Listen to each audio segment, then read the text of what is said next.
মমতা ব্যানার্জি এই যে বহিরাগত কাকে বলছেন, মুখ্যমন্ত্রী ভারতবর্ষের লোককে বহিরাগত বলতে পারেন না, কিন্তু বলছেন। ওনার ভোটের রাজনীতি আছে, সব করছেন। কিন্তু ভবানীপুরে বহিরাগত বিল্ডার্সকে আটকাতে গেলে তো বাড়ির লোককে আটকাতে হবে। অভিষেক ব্যানার্জি কনস্ট্রাকশন চলবে না, বামন ব্যানার্জি চলবে না, কার্তিক ব্যানার্জি চলবে না, অজিত ব্যানার্জি চলবে, কার চলবে? এই সব কনস্ট্রাকশন তো এই পুরো ফ্যামিলি ব্যানার্জি পরিবারের কনস্ট্রাকশন আছে।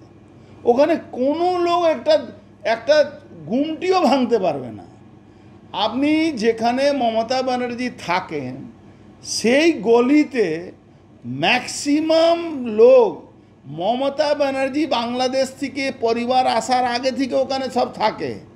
ভয়ে তারা একটা কাঁটি মারতে পারে না ওই রাস্তার মধ্যে। কেন?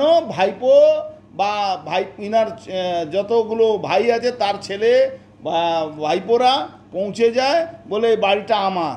ওখানে ম্যাক্সিমাম বাঙালি ভদ্রলোক, এই দেশের লোক যারা বাংলাভাষী বাঙালি সনাতনী আছেন, তাদের কাছে এই পরিবারের লোকেরা যায় বলে এই 10 লাখ টাকা নাও, 500 স্কোয়ার ফিটের জায়গা দেব, কনস্ট্রাকশন আমি করব।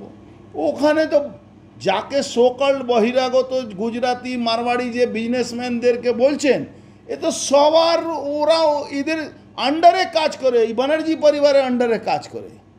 ভবানীপুরে যতগুলো কনস্ট্রাকশন হচ্ছে মমতা ব্যানার্জিকে আমি চ্যালেঞ্জ করছি, সব ওনার পরিবারের লোকেরা এই কনস্ট্রাকশনের সঙ্গে যুক্ত আছে। আজকে বহিরাগত দেখতে পাচ্ছেন, কেন দেখতে পাচ্ছেন? ওই হাইরাইজ বিল্ডিংয়ে ইলেকশন কমিশন বুথ বানাবে, তার জন্যে এখন অনেক কিছু দেখবেন উনি।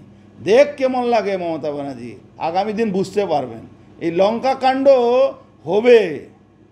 আজকে উনি বহিরাগত কথা বলছেন, নিজের বুথে হারেন তো কী কথা বলবেন উনি?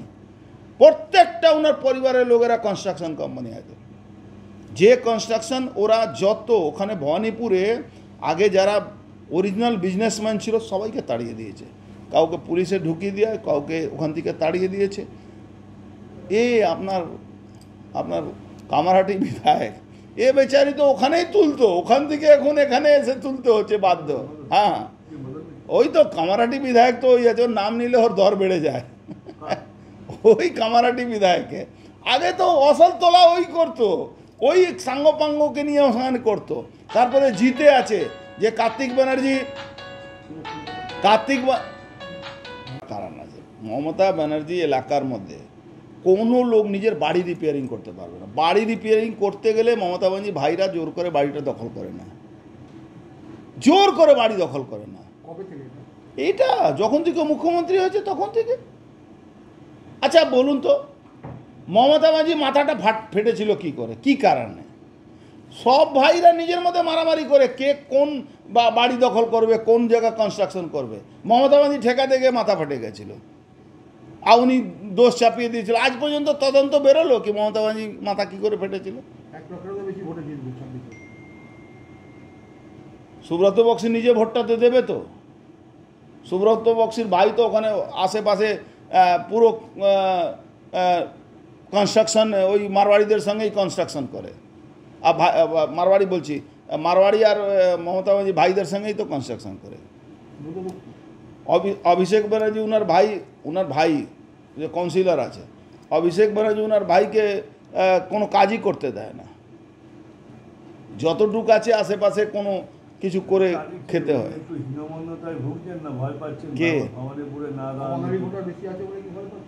না, অবাঙালি কিসের? আজ থেকে অবাঙালি বেশি আছে নাকি ওখানে? অবাঙালি সব প্রথম থেকে বেশি আছে ভবানীপুরে।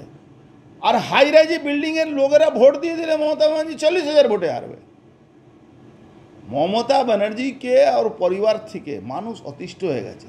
আপনি দেখেছিলেন তো, পাবলিক খেপে গিয়ে উল্টোপাল্টা কথা বলেছিল। মমতা ব্যানার্জি যে বাড়িতে ঢুকেন রাত্রিবেলা কি ওখানে ঘুমন না আন্ডারগ্রাউন্ড কোনো জায়গা অন্য জায়গা গিয়ে বাড়িতে ঘুমোচ্ছেন? তদন্ত করে দেখুন। মমতা ব্যানার্জি এই যে একটা গল্প মারাচ্ছেন তো কি বহিরাগত, কাকে বহিরাগত বলছেন? বাড়িতেই তো বহিরাগত নিয়ে এসেছেন। অভিষেক ব্যানার্জি তো বউ পাঞ্জাবি।